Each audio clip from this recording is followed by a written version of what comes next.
Very good morning to all of y'all, my dear. And yes, we are going to start with a chapter called as transport in plants. Plant water relation भी कहते हैं हम इसको. तो आज हम लोग एक बहुत इंपॉर्टेंट थियरी पढ़ेंगे which is termed as a capillarity theory. Basically it is present in a state का text book. According to this theory अगर आप देखें तो physical forces and dead cells are responsible for ascent of sap. Now this theory was very first time put forth by a scientist called as Boehm. तो मैं यहाँ पे नाम लिख देता हूँ, ये थियरी बहुत ज्यादा इंपॉर्टेंट है तो हमको पढ़ना है. सो इट वाज बोहेम इन 1863 जिसने ये थियरी को सामने रखा. इन्होंने एक एग्जांपल दिया कि अगर आप कोई विक अगर डिप करेंगे जो है वो ऑयल लैंप में, तो how does the by the help of capillarity that water moves up. Same happens with the straw also. आप कोई स्ट्रॉ डालिए या आप कोई कैपिलरी ट्यूब जो है वो पानी में डाल दीजिए, अपने आप there will be a rise in a water and it happens because of a phenomenon called as capillarity मेरे बच्चों. Now the height of which the water is raised depends upon the diameter of a capillary tube और a straw. Right, आप कभी डाल के देखिएगा ऐसा straw कैसे पानी ऊपर की तरफ चढ़ता है. Now capillarity is because of a surface tension मेरे बच्चों, ये सबसे पहला बात याद रखना. And it was containing something called as force of attraction. अब ये force of attraction दो फॉर्म में होता है, एक होता है in the form of cohesion और एक होता है in the form of adhesion मेरे बच्चों. ऐसे ही बोहेम ने कहा कि इमेजिन कीजिए कि जाइलम के वेसल्स प्रेजेंट है एंड जाइलम के वेसल्स को अगर आप देखें यहाँ पे, so the water molecule when it enters it has to it will get attached like this to the wall of the xylem vessel. मान लेते हैं कि ये जो है वो xylem vessel है, this is xylem vessel and this is water molecule. तो अगर आप देखिए यहाँ पे ये water molecule, तो ये water molecule is attached to the wall of the xylem vessel and this phenomenon is termed as adhesion मेरे बच्चों, क्योंकि dissimilar molecules का attachment है. लेकिन अगर दूसरा एक और वाटर मॉलिक्यूल आ जाए और ये इस तरीके से अटैच हो जाए, तो this force of attraction which are seeing between the water molecule is termed as what, force of cohesion. So यहां पे फोर्स ऑफ अट्रैक्शन के लिए दो चीजें इंपॉर्टेंट है, force of adhesion and force of cohesion मेरे बच्चों. तो जाइलम वेसल, ट्रैकीड, प्लीज याद रखना मेरे बच्चों, जाइलम वेसल और ट्रैकीड ये दोनों के अंदर आपको इस तरह के फिनोमिनन्स दिख सकते हैं.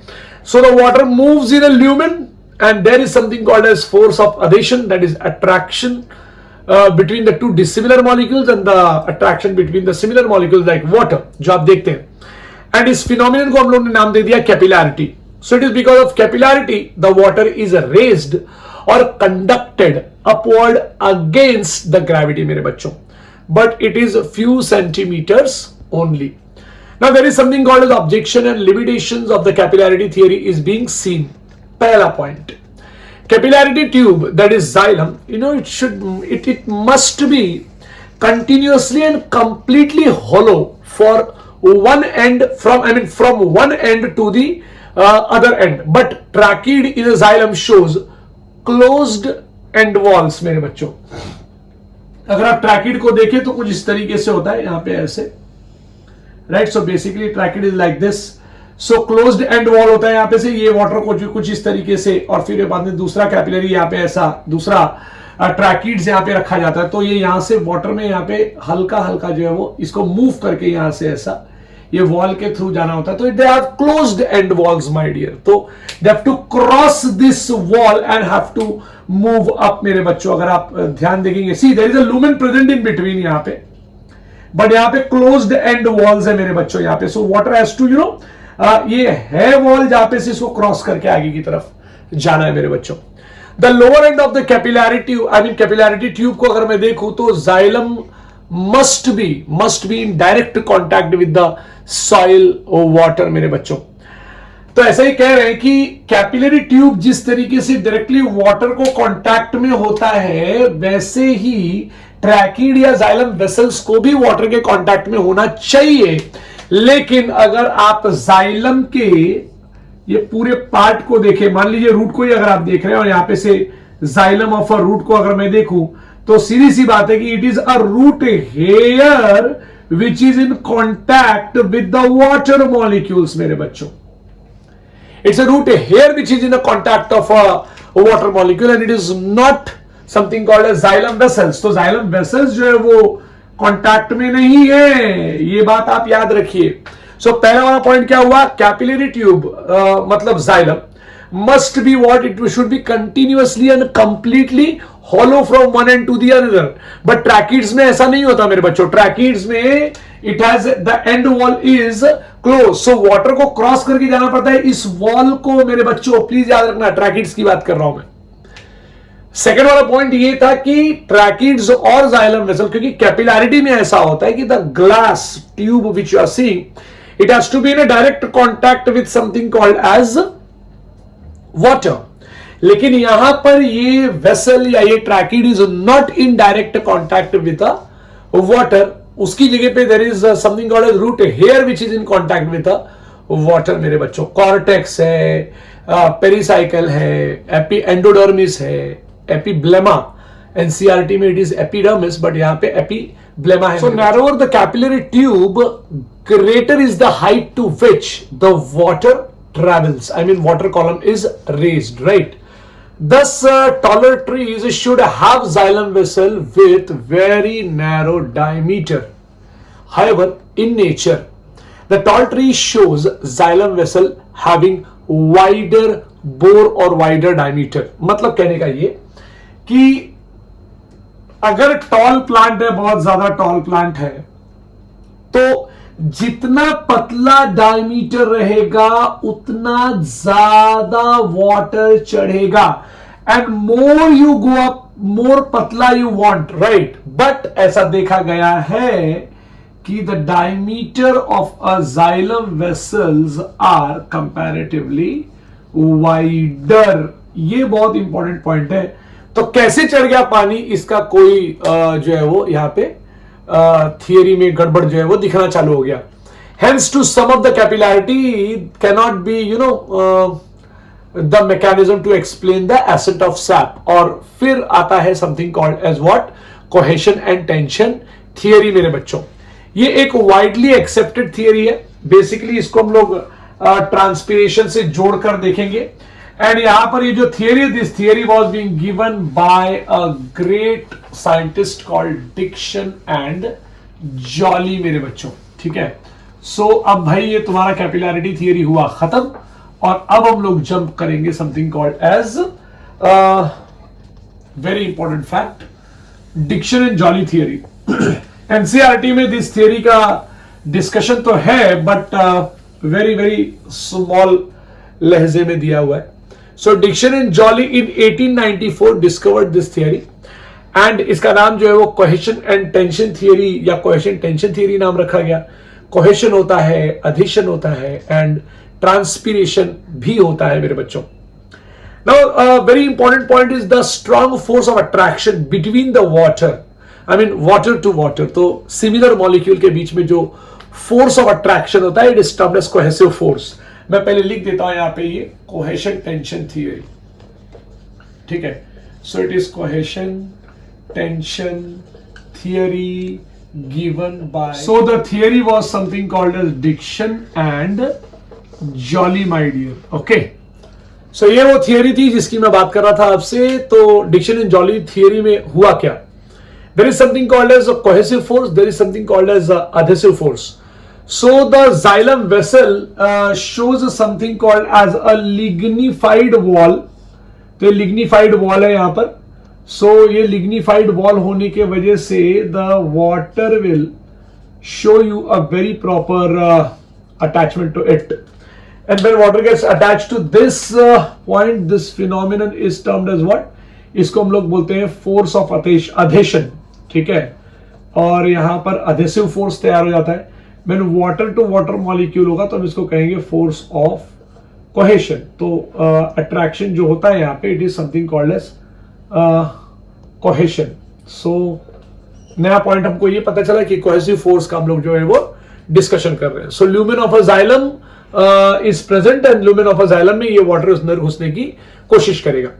The next important fact which we are going to start today right now is something called as about a leaf. अगर आप लीफ को देखेंगे तो यहाँ पे they show appearance of a stomatas, right? मेरे बच्चों छोटे छोटे stomatas होते हैं जहां से large number of what happens is transpiration. अब आप भी जानते हैं और मैं भी जानता हूं कि अगर ट्रांसपीरेशन अगर हुआ तो यहां पे वाटर पोटेंशियल जो है ना दोस्त वो हो जाएगा कम। ओके, सो जब वाटर पोटेंशियल होगा थोड़ा सा come because of a water loss, so it will increase the DPD मेरे बच्चों, राइट। सो वाटर लॉस हुआ तो डीपीडी इंक्रीज हुआ। अब जैसे ही डीपीडी इंक्रीज होगा it will, I mean this entire area will start taking a water, यहां के सेल्स में वाटर, यहां के सेल्स की बात करो, सेल्स में वाटर पोटेंशियल हो जाएगा कम। So they will take the water from the xylem of a leaf, right. So if they are taking a water from xylem of a leaf, क्योंकि यहां पे ट्रांसपीरेशन अकर हो गया यहां पे ऐसे, सो यहां पे वाटर पोटेंशियल, यहां के सेल्स में वाटर पोटेंशियल कम हो गया। Now these cells will take the water molecules from the xylem of a leaf, and then it is now comes a petiole. Now the water will be taken from petiole मेरे बच्चों। तो चलो भाई water petiole से लिया गया क्योंकि या इस जाइलम के वेसल के अंदर का वाटर पोटेंशियल कम हो गया था, एंड देन यहां से ये स्टेम में पहुंचा पॉइंट, ये देखिए ना। अभी जाइलम यहां पर जब पहुंचेगा अंदर की तरफ यहां पे, so they will absorb the water from what, from the xylem of a stem. Please याद रखना, it's very important, is xylem of a stem मेरे बच्चों। ओके, नेक्स्ट पॉइंट क्या होगा। अब यहां से स्टेम के बाद हम पहुंचेंगे रूट के पास, एंड यहां पे अगर आप रूट को देखो तो the xylem when it reaches, क्योंकि यहां पे से ये यहां पे वाटर पोटेंशियल कम हो जाएगा, so now it will absorb it will take a water from the xylem of root मेरे बच्चों, ठीक है। And the xylem of a root में जब पानी होगा कम ना मेरे बच्चों, तो यहां पे आएगा, सबसे बड़ा रोल प्ले करेगा रूट हेयर। ओके, हाँ ठीक है, यहां पे लेयर्स प्रेजेंट होंगे बट रूट हेयर, एंड यहां पे there is something called water molecule. So the water will be taken by xylem of a root, और धीरे से इस रूट हेयर का वाटर पोटेंशियल हो गया कम। अब आप इमेजिन कीजिए कि initially what happened is something called as transpiration occurred, and transpiration occur होने की वजह से यहां का जो सेल्स था उसका वाटर पोटेंशियल कम हो गया। So they took a water, they absorbed a water from the xylem of a leaf. Okay, and xylem of a leaf से जब absorb कर लिया तो water potential xylem के जो vessels है उसका हो गया कम।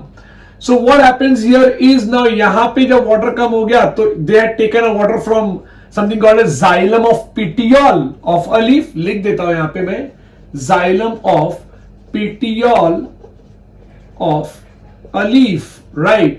अब यहां पे भी जब ये वाटर जो है वो यहां का वाटर खसक गया यहां पे, सो ये xylem of a petiole of a leaf, they took the, they absorbed, they sucked the water, or they, the DPD of this area was very, high, प्यास लग गई ज्यादा, right।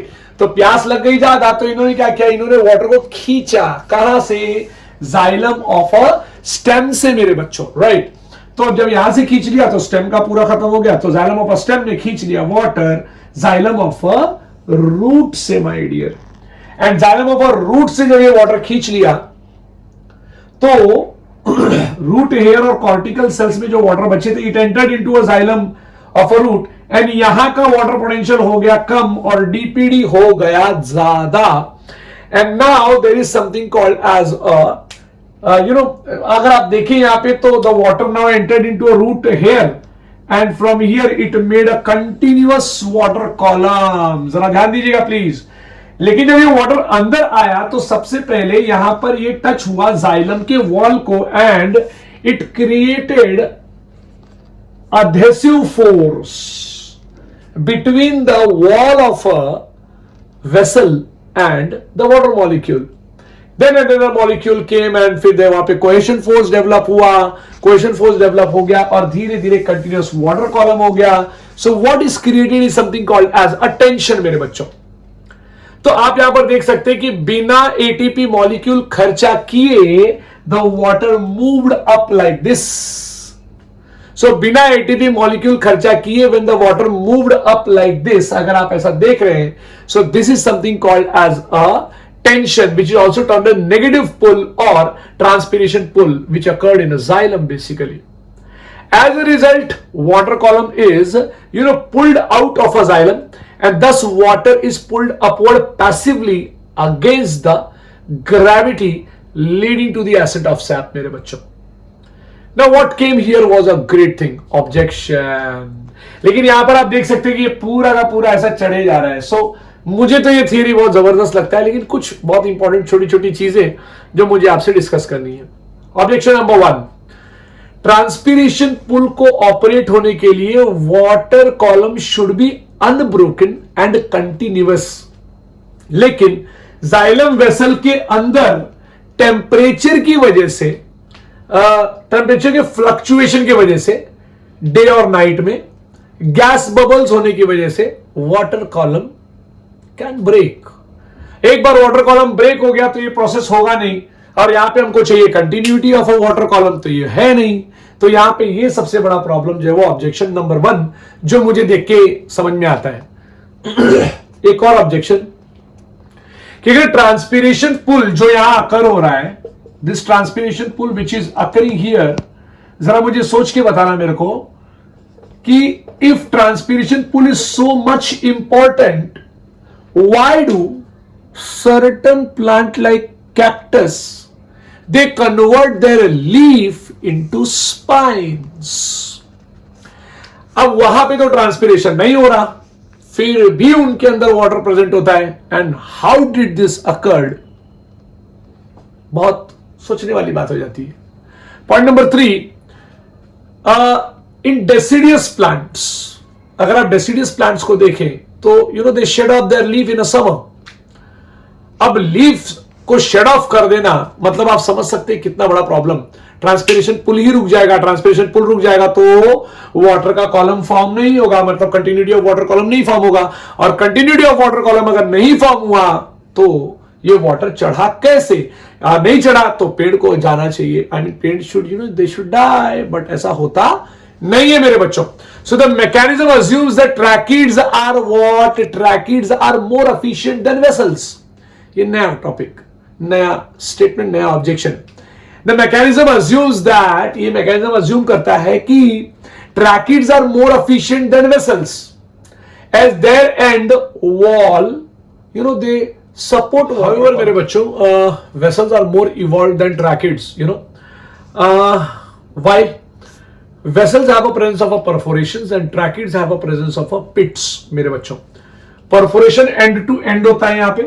जैसे वेसल्स में अगर आप परफोरेशन देखेंगे तो the perforation will be seen here. ये इस तरीके की ओपनिंग्स होती है मेरे बच्चों यहाँ पे. इसको ओके, जाइलम वेसल्स को इस तरीके की ओपनिंग्स प्रेजेंट रहेगी. ओके, एंड अगर आप ट्रैकिड्स को देखते हो तो tracheids will be like this. ये कुछ इस तरीके के दिखते हैं यहाँ पे ऐसे. एंड दूसरा tracheid will be from here to here ऐसा, राइट. तो जब ये इस तरीके से होगा so they show a presence of pits here मेरे बच्चों. ये पिट्स है मेरे बच्चों. So water it moves like this, ठीक है, ऐसे करके ऊपर जाता है. सो जैसे मैंने बताया कि यहाँ पे ऊपर की तरफ यहाँ पे इसको क्लोज्ड वॉल्स होता है, बट यहाँ पे vessel shows a presence of a perforation मेरे बच्चों. ठीक है, अब एक खास बात अपने को और पता चलती कि if a plant is smeared with Vaseline, अगर आपने प्लांट को वेसलिन से स्मीयर भी कर दिया, right, in order to stop transpiration, even then also मेरे बच्चों एसेंट ऑफ सैप जो है ना वो अकर होता रहता है. That is a big point. And ascent of SAP also occurs in deciduous plant, जैसे मैंने आपको बताया था, राइट. वो शेड कर देते हैं अपने लीफ को, तो फिर वाटर कैसे चढ़ता है, ये भी सवाल उठता है यहाँ पे. ये so the observation point two the fact that beside physical forces, activity of living cells are also required मेरे बच्चों. अब हम लोग बात करेंगे something called as transport of mineral ions मेरे बच्चों. Now you would be knowing that soil serves a main source for mineral, and mineral constitutes most commonly occurring solid crystalline inorganic material. They are obtained from earth crust. And mineral plays a very important role in day-to-day life. जैसे आप जानते ही हैं कि minerals are absorbed by a plant in their ionic or dissolved form, right? and from there where they are dissolved from the root, and then they are what, they are being transported. Okay, so mineral that play very important role in the day-to-day life in a plants, these are termed as essential elements, and there are about 36 to 40 elements that are incorporated in a plant life. Some mineral like carbon, hydrogen, oxygen, phosphorus, nitrogen, sulfur, magnesium are something called as essential बोलूं या macro बोलूं तो मैं बोलूंगा macro elements, my dear. Now these macro elements, why they are termed as macro elements? The reason behind that is that they are required in large quantity. So whenever any element like carbon, hydrogen, oxygen, nitrogen, sulfur, phosphorus, अगर ये large quantity में needed है मेरे plants को, तो बात confirm हो गई कि they are macro elements.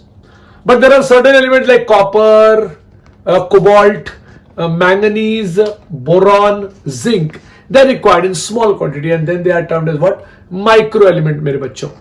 The analysis of a plant का खासकर plant का ash, demonstrate that the minerals are absorbed by plant are from soil and surrounding मेरे बच्चों.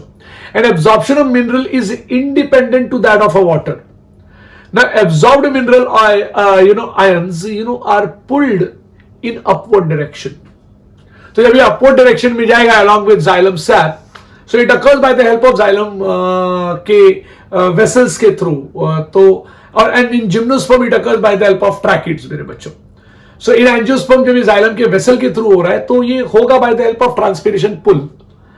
और अगर एसिड ऑफ सैप को मुझे बहुत अच्छी तरीके से समझना है तो मुझे ये पता करना होगा कि mineral ions are needed in the area of a plant. Like apical area में मुझे जरूरत है, उनके लैटरल एरिया में जरूरत है, यंग लीफ में जरूरत है, developing flower, developing fruit, developing seeds में जरूरत है, स्टोरेज ऑर्गन में जरूरत है. So from the source that is something called as root, they are being pulled and transported ascendingly through the sap and get uploaded by fine veins through very important point मेरे बच्चों. Fine veins what क्या बोलूं मैं, through the process of diffusion in the vicinity of a cell. So cells take them how? Cells take them actively. बहुत important point है ये कि जो मिनरल अपटेक है ना, जो ये खाली जो है वो सॉइल के से ही मैं अगर कहूं तो उसकी वजह से नहीं होगा. It has to be remobilised by the help of water, and जब ये वाटर के साथ ये इनऑर्गेनिक मटेरियल जब आता है, so basically it gets move to each and every part of a plant, खासकर उस जगह पे बहुत ज्यादा जाता है जहां पे इसकी जरूरत हो. So older part like leaves in deciduous plant, they export their entire minerals to that part जहां पे required है. तो मतलब आप समझिए कि वो जो older leaves है जो अभी गिरने वाली है, तो before their fall what they do is they put all the सारे minerals को बोलते हैं चलो अभी घर छोड़ के जाओ मैं गिरने वाला हूं. So that when there is a leaf fall, उसके पहले they transport all the minerals except one. ठीक है, मैं डिस्कशन तो करूंगा ही अभी. But most readily mobilized ions are like phosphorus, sulfur, nitrogen, potassium, right? But the ions of which forms a structural component like calcium is what is not remobilized मेरे बच्चों. So ये point आपको याद रखना है. अब ऐसा हमने देखा है कि जब हमने जाइलम के एक्सुडेट को एनालाइज किया मेरे बच्चों, तो कुछ नाइट्रोजन कंपाउंड्स जो थे, they were traveling by the help of inorganic, in the form of inorganic ions, whereas much of them are carried in the form of organic forms like amino acids मेरे बच्चों and related organic compounds. ठीक है, तो amino acid वाला बात याद रखना. Small amount of inorganic molecules of phosphorus and sulfur was also carried, and they are being carried by the help of inorganic component via xylem. Phloem also transport organic molecules, and however it will not be correct because it is not correct because some exchange of material also occurs between xylem and phloem मेरे बच्चों. तो ये point को भी आपको याद रखना है. ट्रांसपोर्ट ऑफ अ फूड का भी बात कर लेते हैं. all the plant parts, they require continuous supply of a food for nutrients, for something called as, these nutrients are required for nutrition and development. In a higher plant there is a great differentiation and division of a labor. अगर आप chloroplasts को देखिए, so they are confined to a green cells of a leaves where food is synthesized, right? So मैं ये कह सकता हूं कि leaves are nothing but a source, and जहां पर ये यूटिलाइज होंगे ये food materials, they are termed as what, sink, and food has to travels from source to sink. So this movement, ये बहुत इंपॉर्टेंट पॉइंट है, this movement of food from one part to the another part is termed as what, translocation of a food मेरे बच्चों. अब ये path of translocation भी पढ़ लेते हैं, बहुत इंपॉर्टेंट है. Food is to be translocated, इसको ट्रांसलोकेट होना है from longer distance in higher plants. So plants must have adequate channels for the transport of food. And the very best example for this is CO tubes मेरे बच्चों. मैं आपको बता दूं कि phloem के अंदर होता है presence of CO tubes. Now what do you mean by CO tubes? ये भी बहुत important point है, तो मैं बना के दिखा देता हूं. Now in a phloem there is a compound tissue मैं बोलूंगा, या complex tissue मैं बोलूंगा. ये कॉम्प्लेक्स टिश्यू का नाम है फ्लोएम. अब यहाँ पे ये फ्लोएम कुछ इस तरीके से बना देता हूं मैं. This is a sieve tube, यहाँ पे ऐसे, और ये इसके परफोरेशंस बना दूंगा, and they are being connected like this. Okay, and ये इस तरीके से पहले कनेक्ट कर लेते हैं, और उसके बाद आता है यहाँ पर इसका एक प्यारा सा दोस्त, नाम है इसका companion cell. So I am making a structure of what, I am making a structure of phloem, right, ठीक है ना. और यहाँ पे ये इसको न्यूक्लियस प्रेजेंट होता है. This is a presence of a phloem parenchyma, and बाजू में यहाँ पर मुझे बनाना होगा something called as a phloem sclerenchyma. So this is what is a phloem का structure, and इसके अंदर सबसे important point है यहाँ पे CO tubes. तो it is CO tube, ये वाला जो structure, ये CO tube है, ठीक है ना मेरे बच्चों. तो CO tube है मेरे बच्चों. So CO tubes and vessels मतलब xylem में, and CO tube in the phloem are, you know, they are structurally ideally suited for something called as vertical translocation. एक एक्सपेरिमेंट है जिसका नाम है ringing experiment. You know, structure and distribution of phloem, chemical analysis of a phloem sap and use of isotope C14 clearly point out करता है कि phloem tissue is primarily responsible for the flow of food in longitudinal downward direction मेरे बच्चों. अब horizontal माने lateral translocation occurs from phloem to pith और phloem to cortex मेरे बच्चों वाया मेड्यूलरी रेज. माने ऐसे भी मूवमेंट देखा गया है इस तरफ, तो ये मेड्यूलरी रेज की तरफ से ये मूव करेगा आगे के दूसरे सेल्स को. सो यहाँ पे लैटरल मूवमेंट भी होता है. यार ये कैसे पता चला? Because of C14. आप तो जानते हैं it's a radioactive carbon. तो ये बहुत इंपॉर्टेंट पॉइंट है. लैटरल मूवमेंट भी अकर होता है by the help of medullary rays, ठीक है ना. सो द हॉरिजॉन्टल ट्रांसलोकेशन बहुत इंपॉर्टेंट पॉइंट है. Horizontal translocation from phloem to pith, please ध्यान रखिए. Horizontal translocation from phloem to pith, it occurs by the help of pith to the cortex. फिर on the pith to the cortex है ना. Phloem ध्यान रहे, phloem to पिथ अंदर की तरफ एंड फ्लोएम टू कॉर्टेक्स बाहर की तरफ. ये जो दोनों मूवमेंट है, it occurs by the help of what, medullary rays. एक और खास बात बता दूं आपको मैं कि food is always translocated in the form of sucrose, the soluble form, and always along the concentration gradient from source to sink मेरे बच्चों. So the transport of a food occurs in vertical and lateral direction. Next topic में आपसे बात करूंगा vertical translocation.